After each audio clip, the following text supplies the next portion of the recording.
Hello, everybody. Welcome to another Sunday Funday. And I know there's not really anything else to talk about except for the fact that now, instead of middle of June being a time when we're finally going to get movie releases again, like big theater movie releases, it looks to be in the middle of July. Yay!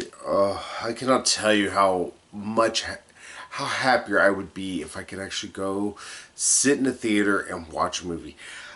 And I think these latest reviews should be a good, almost indictment of that particular mindset, because right now the movies that they've been releasing that are streaming, with the exception of course like Trolls World Tour, The Hunt, I believe, as well.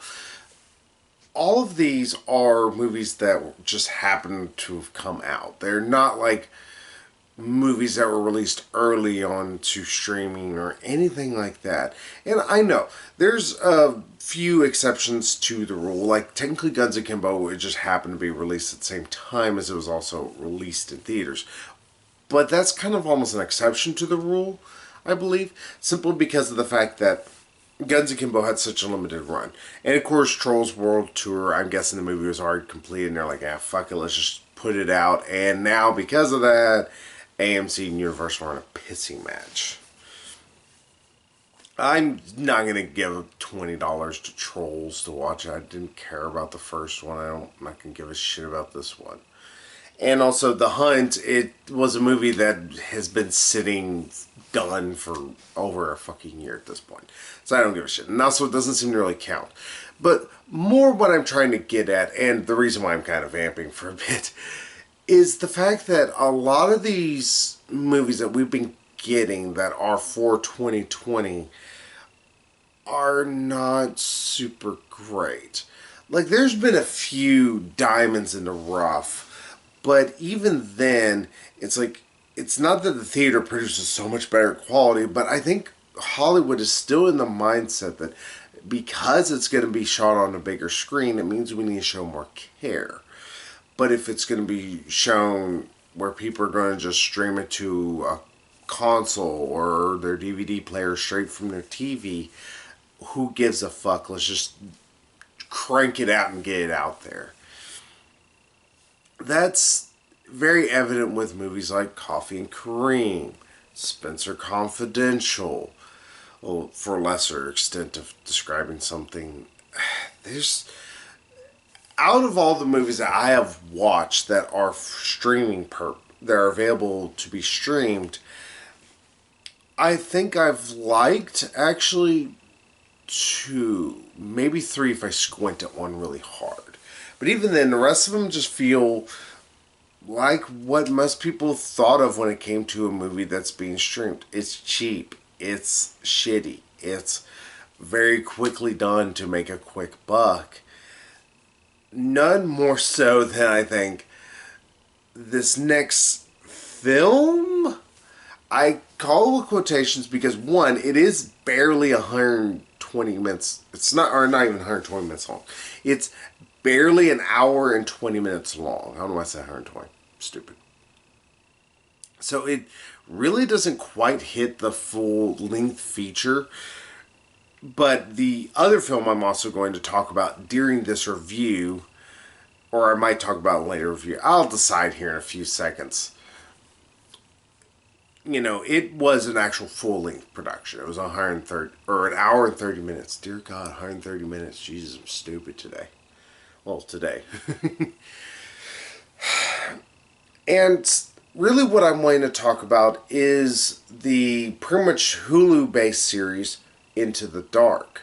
Now, some may argue about about whether or not if these are actual movies.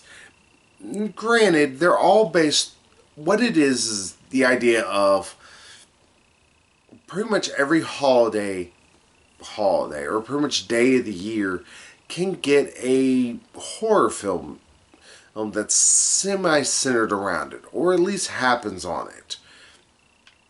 So far from what I've seen, I've watched two of these so far. They're part of the, like I said, it's part of the Into the Dark series. And the one I'm going to first talk about, I'm going to just split up, because fuck it. The second one I actually watched, strangely enough, is called My Valentine. You recreated me on your body. You need some serious therapy. Now, the reason why I'm wanting to split these up, one, because they each have their own issues, but they also have overlapping issues, which is why I almost thought about putting these together. And some people may consider, hey, these aren't movies. This is actually television or a streaming show. It is the best way I can describe it, because, one, they are full length. Like these, like the shortest one I've watched so far is My Valentine. It's an hour and 20 minutes long. But even then, that's longer than Jonah Hex. If I can use that as a reference guide. Not a good one, but it's a reference guide nonetheless. And on top of everything, they're not meant to be a sequential series. They're not even meant to be a very well-connected series. Pardon me. They're not even anything like Tales from the Crypt or Tales from the Dark Side or anything like that. And the fact that, you know, they're somewhat connected through certain, or actually Tales from the Crypt and all that wasn't connected, but there was like an overlapping arc. Like there was a Crypt Keeper that introduced it, or there was a guy who told you, it's like, would you believe in this? And this not. I know I'm talking about Twilight Zone, but, or even Night Gallery, you know? First off, those all were minimum like an hour or so long. This one, obviously every single film or episode, it's all meant to be able to be viewed separately. And not only that, but if you were to look this up in Hulu, they, one, list them as films. And I don't blame them. They're full length. They're not, you know, they're not connected in any regard. Technically, only two movies are technically connected because one is a sequel to another. And I will eventually talk about that. I want to try and watch it just because I'm like, okay, well, if it was good enough to get a sequel, see if the original and the sequel were worth a shit.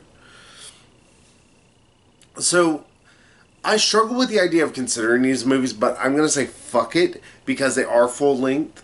And also, I've kind of talked with Megan about it. I was like, all right, would you consider this full length? She's like, well, or would you consider this a movie? And she's like, well, does Hulu consider it a movie? I'm like, yes, IMDb does. IMDb considers it part of a series, but the series are not connected. Like, none of these films have any connection to each other. And they only have reoccurring characters, which actually probably would have been a lot better and a better idea for the entire series. I'm going to get into that here in a second. The big idea, like I said earlier, about the Into the Darkness series, or Into the Dark, actually, I keep saying Into the Darkness, but the whole idea behind it is that they're going to make a horror film for just about any kind of day of the year. And what I mean by it's not like a Tuesday or Saturday or anything like that, but all of these are based on holidays that you probably haven't seen a horror movie for. Some of the ideas actually kind of repeat themselves. Like, I know at the beginning of this year and the beginning of last year, there was a New Year's Eve one. This one was, I think it was called like Midnight Kiss or something. I haven't watched it yet. I was going to watch it. So, okay, maybe it's good, maybe it's terrible. I don't know. I'll watch it. And last year it was like New Year's Scream or something like that. But obviously there's two New Year's Eve. Some of them have been touched on. Like, I know last year they did a one that was based in like Christmas. And yes, we've had Christmas horror movies. Not a ton, but we have had a few. Though there's, of course, Pilgrim that they put out, I want to say it was last year. Of course, based on, you know, or it's centered around Thanksgiving. Here, My Valentine is, of course, all centered around the great wonderful day of, you know, St. Smith's Day. You know, it's, of course, about Valentine's Day, sort of. And that's one of the biggest issues, is out of the two I've watched, mind you, I've only watched two so far, so I can't give an indictment on the entire series as a whole. But out of the two, this one is so barely mentions the day that it's supposed to be around, and at best has like slight tenuous connections with its actual day.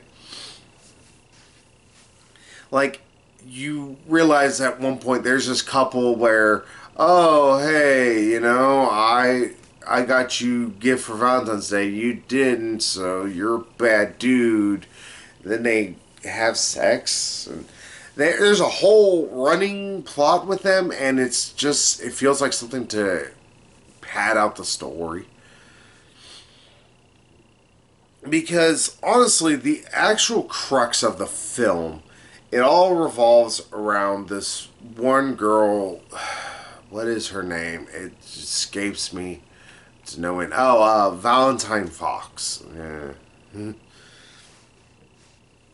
And she is supposedly, like, you see this whole, like, opening spiel where they kind of, like, have people shit-talking her in, like, forum posts and stuff like that. It's like, well, this is weird and kind of cringy at best. And what it turns out is that she is claiming that these songs originally were written and performed by this one lady. Her name is Treasure with Z's in it because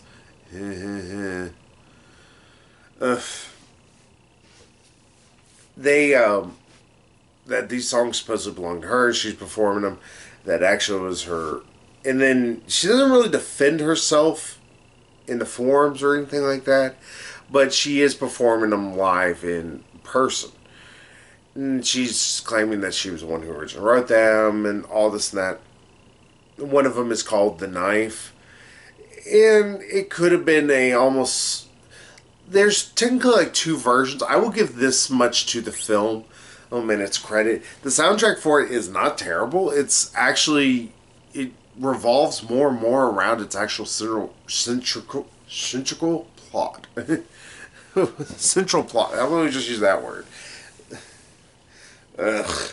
Brain is dead today. I think this movie did it.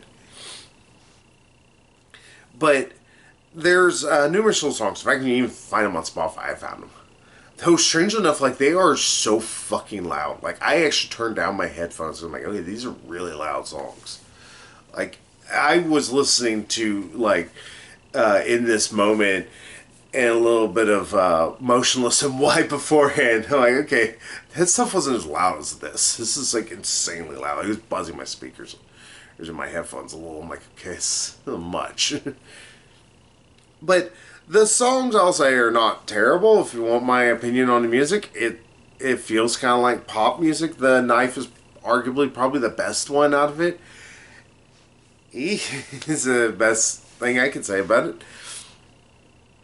But yeah, the whole plot is just she's performing songs, and then in this, like, as people have been calling it, by-lighting lit bar, because it's like pink and blue. Though I will get into my own thoughts on that here in a few minutes about calling it not the idea of calling it byline, but more importantly, people wanting to rant and rave. That's such a novel idea. I'll just say that much to begin with. But really, there turns out that, or what's important to the plot is that there is this guy, his name is Royal. Who names their kid Royal, I don't know. He is Valentine's ex-boyfriend, and they had a very abusive relationship. More importantly, he was very abusive to her. It's strange a lot of times. Like, they kind of flash back and forth between their relationship with each other. Because eventually, like, nearly an hour into everything, or actually, no, maybe about 45 minutes into it, because it's only an hour and 20 minutes long, he finally, like, whips out a knife and, like, kills her friend. And it's whenever you realize, like, okay, he's actually just legitimately just fucking crazy, because he just keeps killing people left and right, and Treasure's kind of just putting up with it. Like, the first girl, she kind of, like, doesn't seem to give a damn that he killed her. And never mind the fact he was kind of being a little psychotically weird. Oh, we should have recorded her dying. Nobody's ever recorded somebody's last breaths. Red flags. in the whole idea for the entire story, it all deals with pretty much abusive relationships. Now, not that that is a bad idea, or that couldn't make for a good slasher, because it's what this in all essence is trying to be. It's trying to be a slasher film. It's just, it's obvious there's no budget for this entire thing, because one, it takes place in this bar, and it has to, pretty much the only way it can work is because there are three super fans of Treasure who are guarding one of the exits. And because Valentine, I guess, is that much of a pushover, she can't open the door and just kick one of them in the nuts and leave while this guy is killing people. And it just, the whole time while he's going around and being the slasher in all essence, it's not suspenseful. In fact, it's really over the top because everything he does, he's bulging his eyes out screaming. And it's like, okay, I don't know why you think that this guy is, one, threatening. He looks like a stiff wind will blow him over. Two, yeah, I get it. He's an abusive guy, but people are just kind of putting up with him being a psycho. And are just, it's like, okay, some of this is not making sense in a real world sense.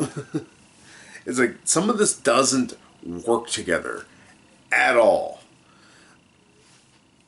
So because of that, there's constantly issues where the movie doesn't understand really what it wants to do.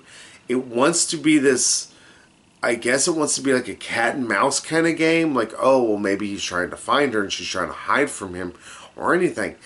To give like any kind of drama, any kind of, pomp to the actual situation. But no, it's just a lot of people who, like, at one point later on, these two people who, the people who even bring up the fact that it's Valentine's fucking day, they, they get back into the bar after hearing, screaming and all that, and he goes to the boyfriend and chokes him out and kills him, nearly cuts his head off with guitar wire. His girlfriend just runs off, and that's it. It's like, first off, this guy is, again, he's like a quarter of my fat ass.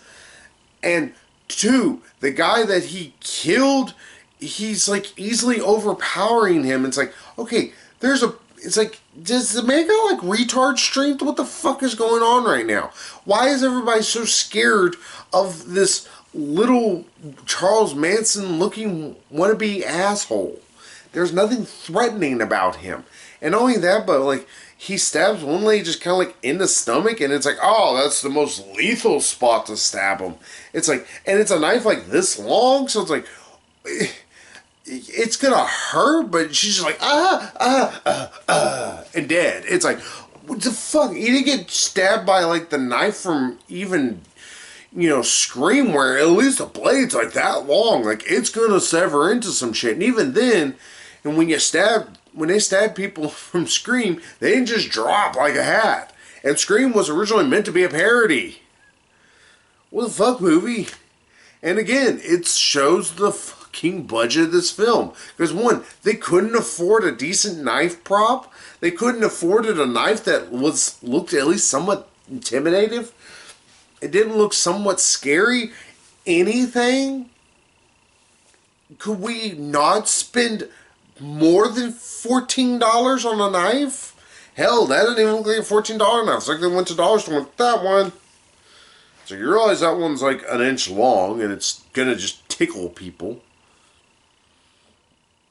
And I wouldn't harp on this except for the fact that we're supposed to be taking this guy as this threat that, Valentine needs to get over both symbolically and physically.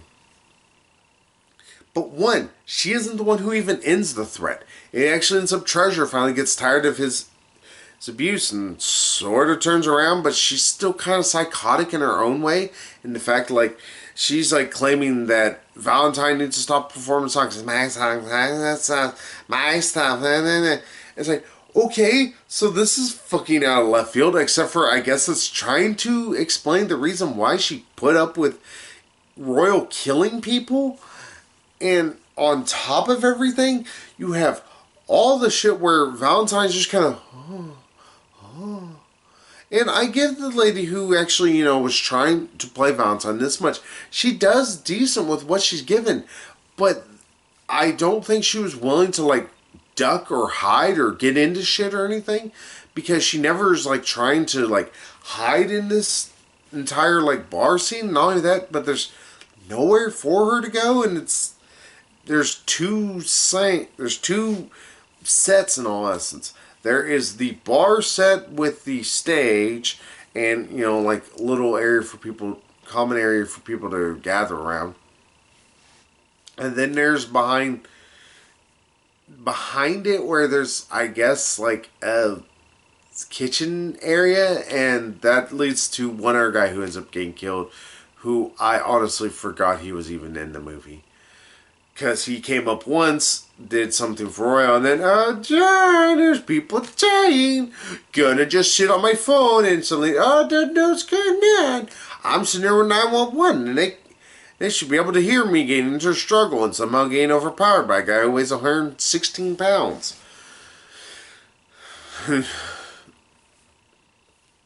Oh my god, this fucking movie. And I guess now I need to talk about the whole fact about the bylighting. Is so many people who are of, gay, transgender, lesbian, bisexual, whatever. You're part of the LGBTQTA, whatever that mush of letters. You're part of, that group, which is fine. Be happy. That's all I say. Just whatever you do, be happy, don't hurt kids. that goes for heterosexual people too. Be happy, don't hurt kids.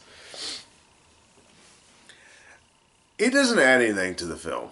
It doesn't add, like, any kind of subtle context about Val and Valentine and her one friend who I thought she was having sex with anyway. I thought that was like her girlfriend, but it turns out it's just her friend. Because they don't really share much of connection to each other.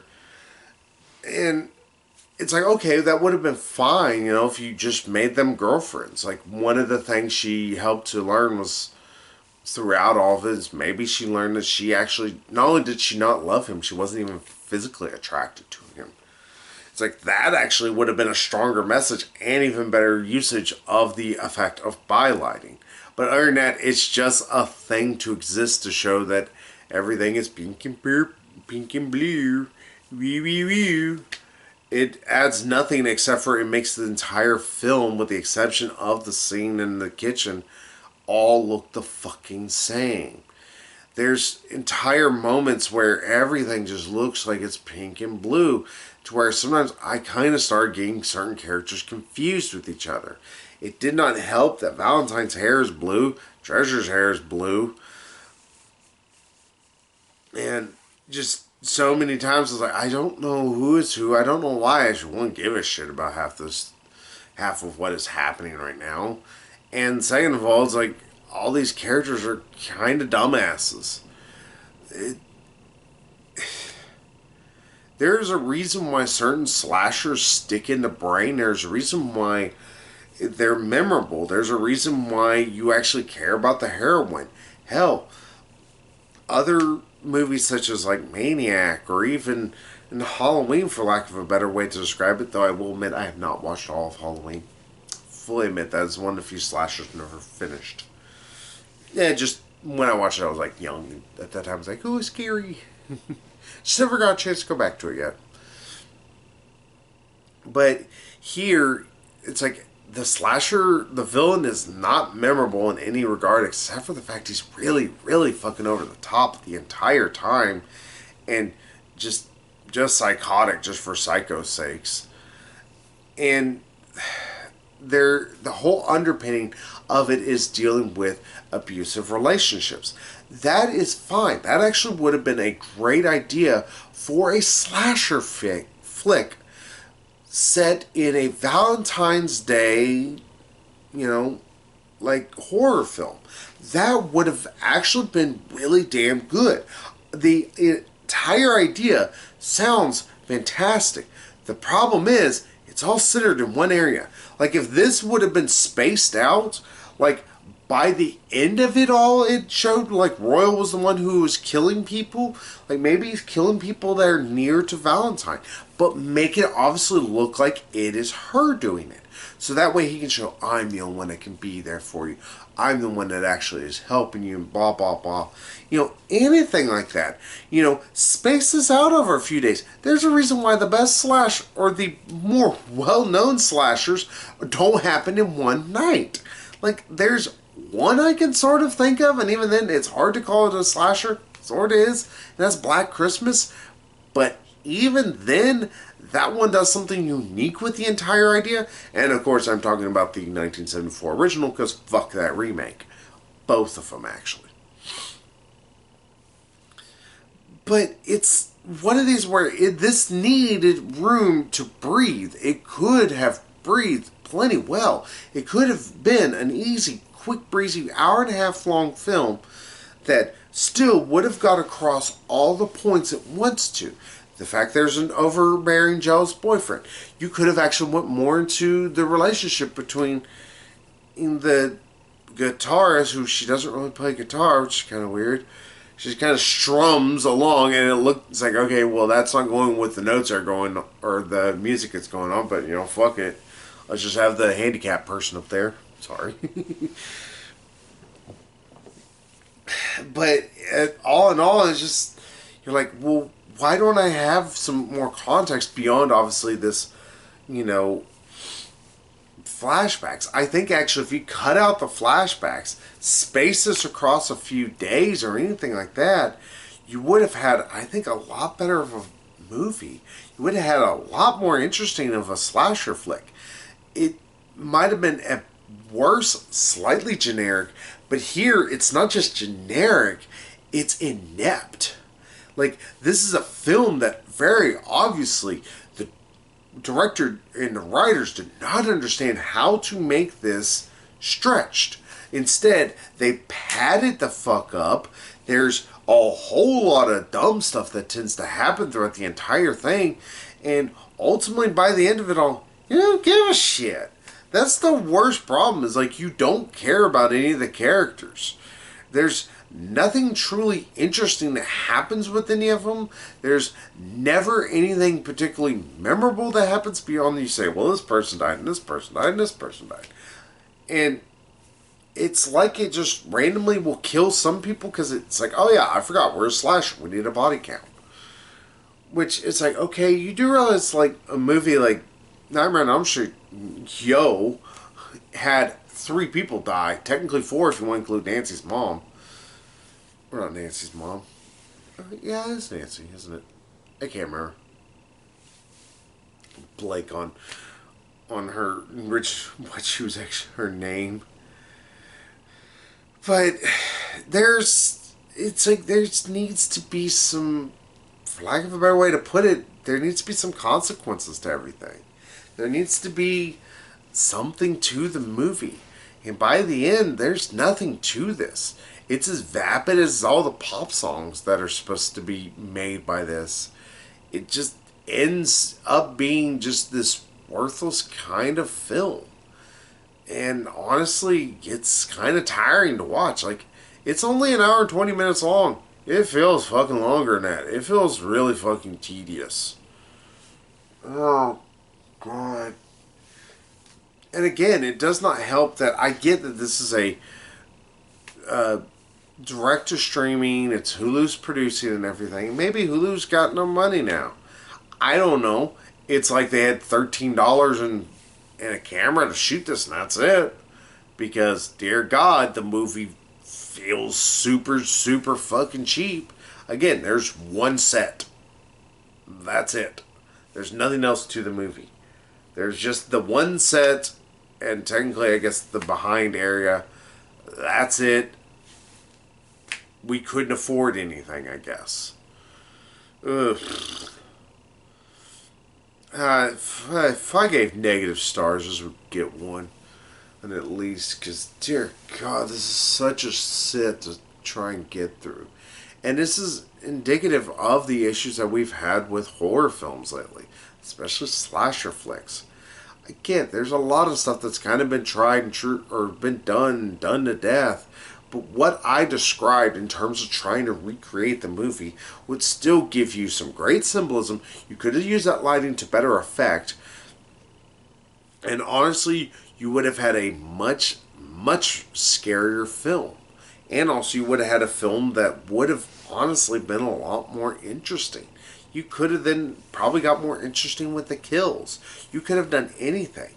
You could have made an actual movie. Instead, this just feels like a shitty direct to Lifetime film that they did for $13 and they're like, fuck it, that's the movie. And look, we're so great. We made the woman on top even though she got the shit beat out of her the entire time. Fuck this movie. If you want like an entire score, of course it's a 1. Like I said, I just don't know why even attempt this. If they realized like they, 1, did not have a budget, 2, realized that budget wasn't going to lead to anything, and 3, also decided to have a killer, the main killer be so woefully uncharismatic. Because that's the problem. You either need to have, interesting kills, or you need to have a charismatic killer. See, that's one of the issues that always plagued the Scream franchise for me. Is all the killers were woefully one note. They were just very forgettable. And not only that, but there's sort of a pseudo mystery about guessing who it is, and it's pretty easy to guess. Okay, but at least some of the kills are kind of interesting. At least some of them are legitimately can get some frights here and there, I guess. Nightmare on Elm Street. You have an original character. You have a very interesting villain. And in a very interesting way to try and fight and defeat him. And not only that, but later subsequent, sequels, he got even more and more interesting to me. You don't have any of that. You just have this just one note, just psycho, and that's it. And it's like, okay, whoop-de-doo, Basil. Just, if you have any time to watch a horror film, watch anything else. Watch something you've seen a million times. It's better than watching my Valentine. My Valentine's going to make your brain melt. Might just be like, I feel it rotting out of my skull. So, skip it. And just watch anything else at this point. It's such a shitty flick.